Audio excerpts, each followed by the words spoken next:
I didn't choose this city. So sebenarnya aku mau banget waktu itu ya untuk stay a while atau maybe untuk beberapa tahun lagi tinggal di sana. Cuman beberapa eksiden yang terjadi tuh memang tidak menguntungkan untuk aku untuk stay longer in the city. Jadi ya, yang pertama tuh secara financial I'm not in financial stable at that time. Terus aku berusaha mencari job vacancy gitu dan mencoba beberapa that's economic base lah, kayak aku cari beberapa lowongan kerja, but it didn't work on. And menurut aku salah satunya juga karena kondisi keluargaku pada saat itu ya, yang tidak dapat supporting me dalam hal finansial. And so my mother asked me, kalau kamu mau stay di sini berarti kamu harus bisa nanggung sendiri biaya kamu hidup. And which is I cannot afford myself. Since 31 Januari aku wisuda pada saat itu, dan the limit is 8 Februari. Aku mohon dong sama mamaku, kayak could you give me 1 week, kayak please tolong dong mah kasih aku waktu 1 minggu untuk, ya kebetulan aku kan habis melamar pekerjaan gitu, tapi ternyata nggak ada ini lagi kan. So dengan berberat hati ya pada saat itu I need to move. Terus what I've tried, apa yang udah aku coba waktu itu, hampir 1 bulan maybe 2 bulan aku tinggal alias balik ke rumahku, my parents' house. And what my mom's plans is kayak gimana ya, kayak nggak sesuai gitu dengan aku. Jadi aku bilang I'm not into it gitu. Aku nggak akan memilih pilihan itu karena aku rasa I'm not ready for it gitu. Jadi aku bilang aku nggak mau. I don't want to choose that. So my plan B is I move again to Kendari. Buat apa? So this is what I've tried. Diam-diam aku balik lagi kan ke sana dengan sadly, this is a sad story sih menurut aku, karena aku nggak pernah dengan kayak gimana ya, aku nggak pernah kasih tahu ke banyak orang kalau aku tuh masuk di namanya balai latihan kerja gitu. Dan kenapa aku pilih itu karena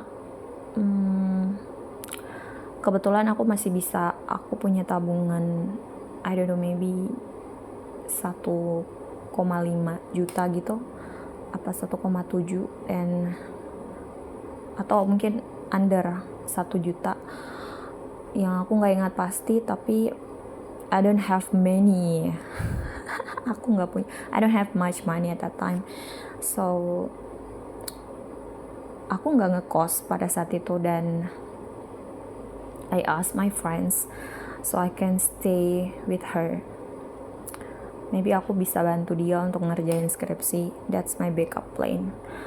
So as long as I stay there, aku nggak bilang lagi nih di tempat kerjaku yang lama kalau aku udah balik lagi. instead aku coba untuk peluang baru, another chances, and I stayed for 3 months. Terus ada kabar kayak my brother dia bakal ada seremoninya dia. It's a big event, so but I try to hide as much as my possible, karena ada banyak orang yang mungkin know me gitu. Kayak I don't want to they know me, this is my brother. Kayak aku belum siap aja gitu.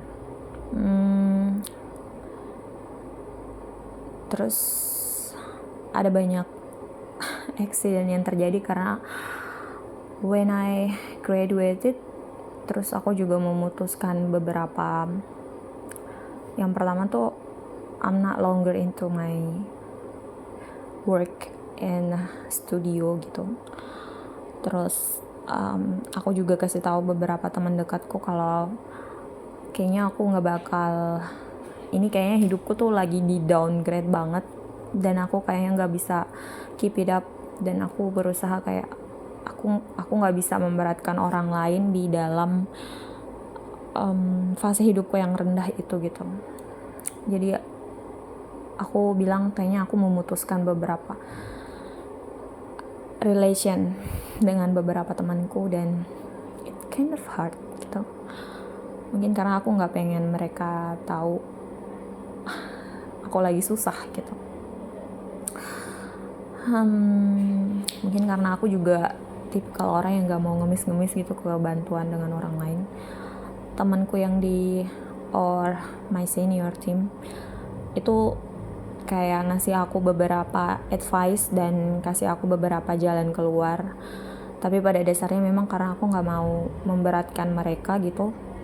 Dan aku bilang kayaknya susah deh, kayak kalau aku mau berhutang budi sama perusahaanku sendiri, kayak aku nggak bisa bayar hutang budi tersebut gitu. I don't have any back plans supaya aku bisa membalas mereka gitu. And aku pilih jalan yang lebih susah pada akhirnya. Kayak waktu itu tuh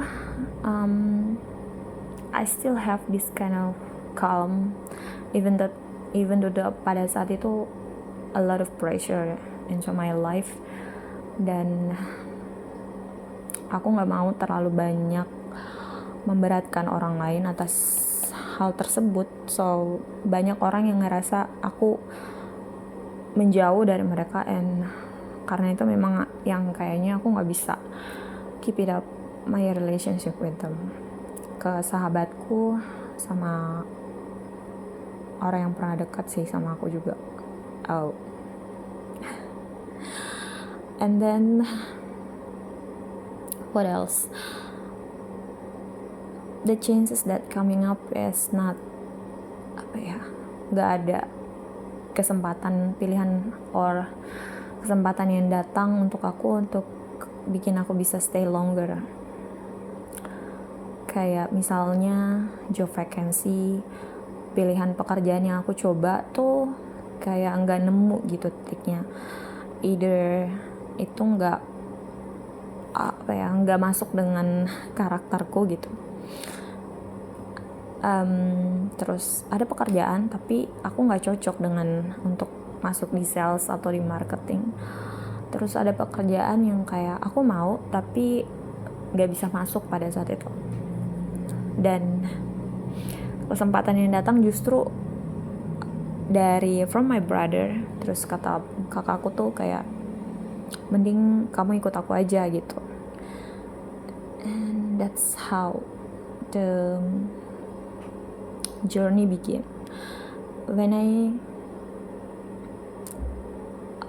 akhirnya kedua kalinya, jadi itu yang pertama when I graduated, kedua kalinya pas aku udah selesai nih kursusnya dan magangnya, dari situ aku balik lagi and I go to Makassar, and then I go to Kalimantan, and terus pas balik aku stay di Makassar for about 3 months, dan Desember itu aku balik ke my parents house gitu. Pada dasarnya aku mau coba untuk cari kerja di Makassar, but it didn't coming also. So aku cuma bisa belajar di sana. Aku ambil kursus untuk persiapan tes, maybe karena my basic skill is that aku punya my certificate is a teacher. Jadi kayaknya aku bilang ya kalau guru tuh possibility-nya itu cuma 2 gitu, kayak bakal dia kerja either di swasta atau dia bakal di negeri gitu. So I took kayaknya itu 2 bulan deh. Terus karena aku and again I asked my brother supaya bisa bantu aku waktu itu. And the last yang aku coba dong cari kerja. Karena Kendari udah, Makassar udah, and I think that apa mungkin aku kerja di luar daripada pulau ini ya gitu. So I try Maluku. That's why I go to East Indonesia Timur. And aku cuma bilang kayaknya ini bakal, sebenarnya aku nggak ada perkiraan ini bakal berlanjut karena I'm too pessimistic. Ya bayangin kalau kamu udah coba beberapa kali percobaan and it didn't work, and jadi aku punya ekspektasi tuh rendah banget, kayak aku kayaknya nggak bakalan lolos gitu. Until the last sampai pengumuman terakhirnya tuh aku masih kayak no way, kayaknya enggak deh. And then di hari I open the pengumuman itu, jadi kalau orang tuh bahagia ya, seneng, tapi aku tuh 50-50 between aku sedih sama aku seneng gitu. But at that time gitu, masuk di tahun which is that time COVID it's di Indonesia tuh COVID udah kayak apa ya gitu, terjadi di mana-mana, dan lowongan pekerjaan juga banyak orang yang di PHK juga kayak gitu. It makes me feel kalau aku dikasih Tuhan sama yang ini, mungkin maybe I will try it gitu.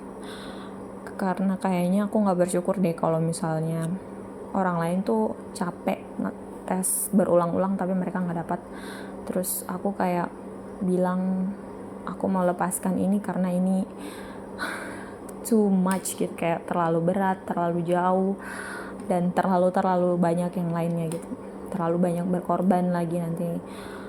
And I don't know, even my idealism is so strong at that time, and I'm so naive and I so innocent. But I think apa mungkin Tuhan memudahkan jalan ini karena aku akan melakukan sesuatu, or maybe there is another chances that will coming. Jadi di tengah semua keraguan itu aku bilang ya udah deh, aku, and my mother also said yes, kamu pergi aja gitu, kata mamaku. And then I go at aku pertama datang tes itu Februari, and then September, and then I come back again at November, I think November or October, I guess. Oh yeah, October. I stay a while, kayak 3 bulan, and kayak nggak ada kejelasan apa-apa. Aku bilang kayaknya nggak jadi deh ini gitu, aku bilang. Tapi tiba-tiba Januari 2021, kan aku udah stay dari 2020 tuh, katanya bakal ada pengumuman. So pada waktu itu aku bertahan dengan duit 5 juta di ATM-ku, dan aku bertahan untuk Oktober, November, Desember until Januari. I almost passed. Aku bilang kayaknya aku udah di titik nadir terakhir nih di sini gitu. It's such a sad story because I'm struggling too much and I lost too much juga, karena aku banyak kehilangan orang-orang di sampingku, teman-teman dekatku, dan juga I'm crying so much karena aku starting from one backpack and satu koper dan satu ransel, and I sleep aku tidur alasnya karena I don't have any matras at that time, so aku tidur dengan baju aku susun jeans sama baju tebalku untuk aku jadikan alas tidur. Dan aku punya 2 tempat tinggal, satu di pulau dan satu di kota. And pada waktu pertama kali tuh aku sering sakit kayak demam berdarah. Aku juga kena vertigo 2 bulan, and then aku jatuh bangun. Pokoknya that's a really tough day. And then aku juga banyak merasakan banyak kehilangan pada waktu itu, but I don't know, kayaknya itu rencana Tuhan untuk bikin aku lebih dekat sama Tuhan. Tapi aku coba sih kayak rebounds my relationship with my friends, karena waktu itu aku juga my handphone tiba-tiba kayak rusak, and then aku karena belum dapat gaji pertama kan waktu itu, I asked my brother so I can use his handphone. Jadi HP kakakku, HP lamanya aku pinjam, tapi nggak cuman maybe just 5 months handphone itu rusak, and I lost so many numbers, my friends numbers. I can't keep up with them. Jadi banyak banget orang yang ngira aku tuh kayak from 2019 until 2022 banyak orang ngira aku tuh kayak sombong. Padahal ya memang me as a fan di dalam itu aku banyak struggling gitu pada waktu itu. And then aku pindah tempat tinggal lagi pada saat itu, and then aku coba untuk nabung satu persatu. Aku bisa beli kulkas setelah nabung 2 tahun, dan aku bisa beli kompor enggak sih, kayak isi peralatan dapur gitu, dan sebagian besar aku kirim dari my parents house gitu ya. Makasih buat orang-orang yang udah pernah jadi tempat tinggalku di Kendari, dan juga untuk orang-orang yang mungkin I'm really sorry gitu. Aku gak bisa juga ngatur keadaan sesuai dengan yang aku mau pastinya.